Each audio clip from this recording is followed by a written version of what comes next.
Hello dear learners, we will continue in this video in acceleration and a constant acceleration problems.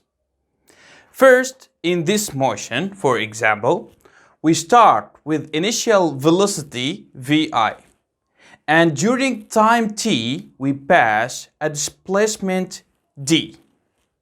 The velocity in this example is changing, so the final velocity is different from the initial one and the acceleration is created.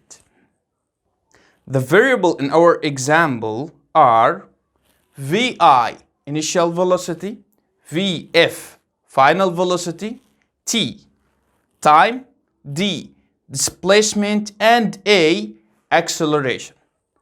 90% of a constant acceleration problem asks requests from these variables. The equation of a constant acceleration problems are: the first equation, Vf is equal a multiplied by t plus vi. The second equation, d is equal half a multiplied by the time squared plus vi multiplied by the time. And the third equation is Vf squared minus Vi squared, it's equal to times A times D, the displacement. In a constant acceleration problem, he gave me a givens and he asked me about requests. So we should write the givens in the equations of acceleration problems. Then we can play math to find the requests. Example number 1. We have givens in this example. First, we have the initial velocity. We start with this velocity, 4 meters per second. And the final velocity is 5 meters per second. And we have also the displacement. We pass the displacement d, which is 3 meters. And the request is acceleration, A. What is the acceleration? In this case, we have to find which equation are suitable for us, which is the best equation for our given and request. The first equation of acceleration problems is Vf is equal A multiplied by t plus Vi. In this equation, we have two unknown. So this equation is not suitable for our example.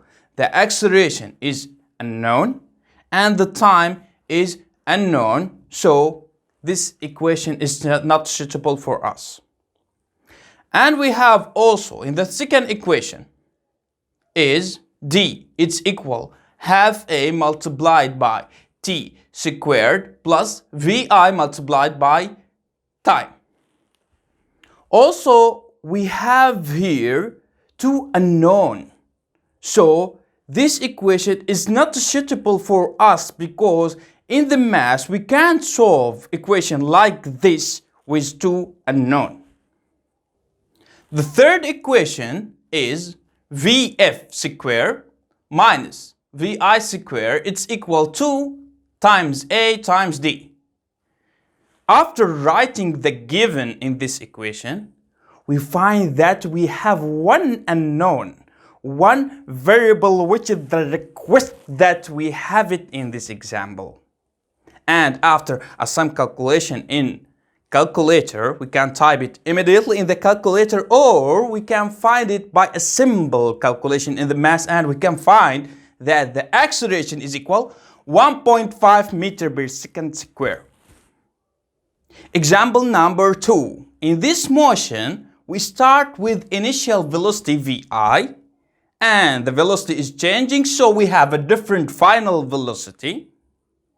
He gave me the final velocity, which is 2 meters per second, and he gave me also the acceleration. The rate of changing velocity is minus 1 meter per second square. He gave me the time, 2 seconds, and he asked me about Vi. the initial velocity.